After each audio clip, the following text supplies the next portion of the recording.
sa pagbungad ng araw sa silangan. Si Duterte ang sagot sa sigawan. Sa kanyang bisig bayan ay lumaban. Mga pangarap ay kayang takin ng bayan. Sa Mindanao kanyang pinagmulan. Pusong bida, walang sinasaktan. Para sa masa, siya'y handang magtaya. Himig ng bayan, ramdam sa kanya. Di siya takot sa laban ng buhay. Kasama mo siya sa tagumpay.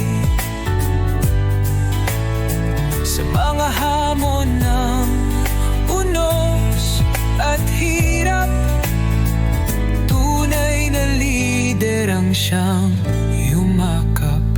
Propur na pangarap isinulong, boses ng bawat isa'y pinakinggan. Walang takot, walang alinlangan. Bayan ay kanyang ginabayan. Infra na itinayo't pinanday, mga tulay para sa bagong buhay. Krimen sinupil, harap-harap. Bayan ay di niya iniwan, sapagkat di siya takot sa laban ng buhay. Kasama mo siya sa tagumpay. Sa mga hamon ng unos at hirap, tunay na lider ang siyang yumakap.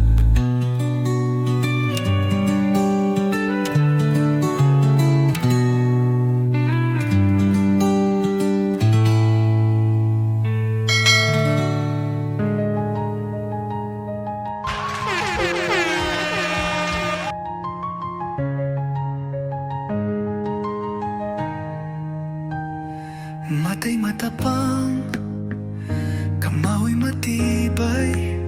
Lumaban siya para sa bayan, walang tanglinlangan. Buhay ang inalay para sa kinabukasan. Ngunit ngayon, siya'y nag-iisa, pinagtulungan. Mga nga makapanyari at mapanira, pinaluktot ang kanyang kwento. Pinalabas na siya'y masama at mapanukso. Nasaan ang boses ng bayan? Nasaan ang tapang na ating pinanghawakan? Bakit tayo'y nanahimik habang siya'y kinaladkad? Inapit, pinilit. Bakit hinayaan nating mangyari ito? Ang tunay na naglingkod ngayon'y nakakapos. Sino ang dapat sisihin? Tayo bang tahimik o silang mapanlin lang? Ang kamay na minsang nagprotekta, ngayon'y kapos, walang kalaban-laban. Ang tinig niyang nagbabala, ngayon'y tinakpan ng kasinungaling at dusa.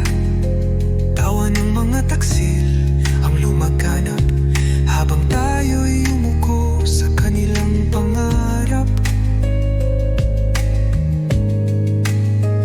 Ang bansa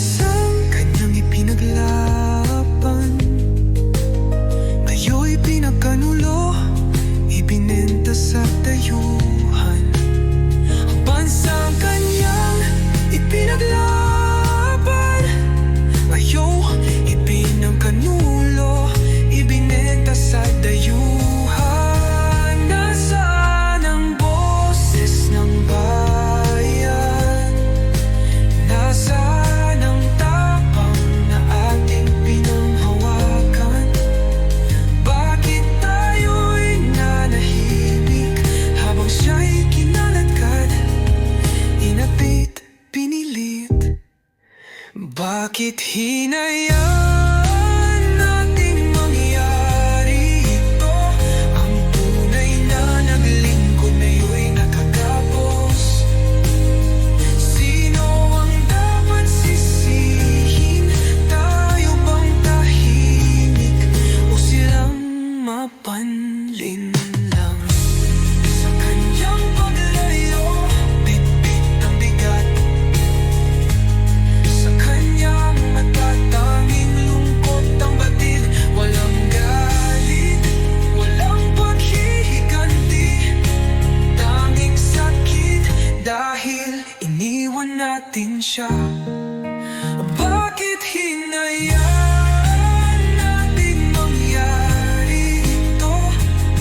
Sa dilim ng gabi, wala na siyang kasama. Isang tanong na di ko masagot: hanggang kailan tayo mananatiling tahimik? Hanggang kailan natin titiisin nalimutin ang kanyang sakripisyo? Sa huling sulyap sa kanyang anino, at ay nagtatanong, bakit niyo ako iniwan?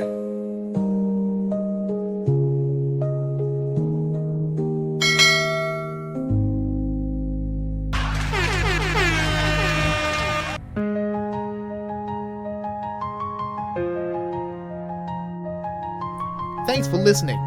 I hope you have a wonderful day. Mata'y matapang, kamao'y matibay, lumaban siya para sa bayan. Walang danginlangan, buhay ang inalay para sa kinabukasan. Ngunit ngayon, siya'y nag-iisa, pinagtulungan. Mga makapanyari at mapanira, pinaluktot ang kanyang kwento. Pinalabas na siya'y masama at mapanukso. Nasaan ang boses ng bayan? Nasaan ang tapang na ating pinanghawakan? Bakit tayo'y nanahimik habang siya'y kinaladkad, inapit, pinilit? Bakit hinayaan nating mangyari ito? Ang tunay na naglingkod ngayon'y nakagapos. Sino ang dapat sisihin? Tayo bang tahimik o silang mapanlin lang? Ang kamay na minsang nagprotekta, ngayon'y kapos, walang kalaban-laban. Ang tinig niyang nagbabala, ngayon'y tinakpan ng kasinungaling at dusa. Tawa ng mga taksil ang lumaganap habang tayo'y yumuko sa kanilang pangarap. Ang bansang kanyang ipinaglaban, ngayon'y pinagkanulo, ibinenta sa dayuhan. Ang bansang kanyang ipinaglaban, ngayon ipinagkanulo, ibinenta sa dayuhan. Nasaan ang boses ng bayan? Nasaan ang tapang na ating pinanghawakan? Bakit tayo'y nanahimik habang siya'y kinaladkad, inapit, pinilit? Bakit hinayaan nating mangyari ito? Ang tunay na naglingkod ngayon'y nakagapos. Sino ang dapat sisihin? Tayo bang Wala akong dinagdag na basisang poste sa bahay ko. Wala akong bagong kotse. Hindi ako nakatikim ng Mercedes-Benz.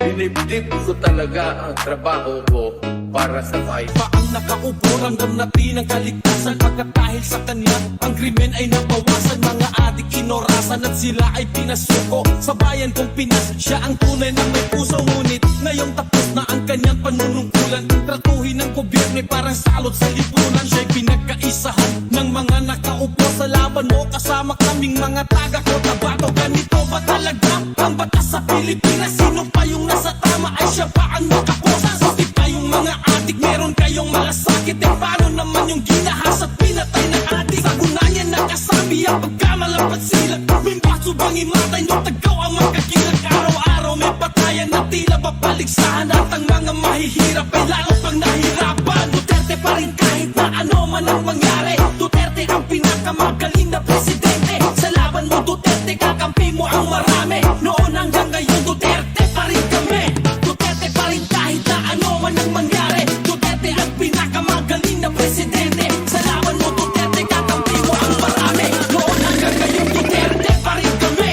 Dance to the beat, dance to the beat, dance to the dance to the dance to the beat, dance to the beat, dance to the beat, dance to the dance to the dance to the beat.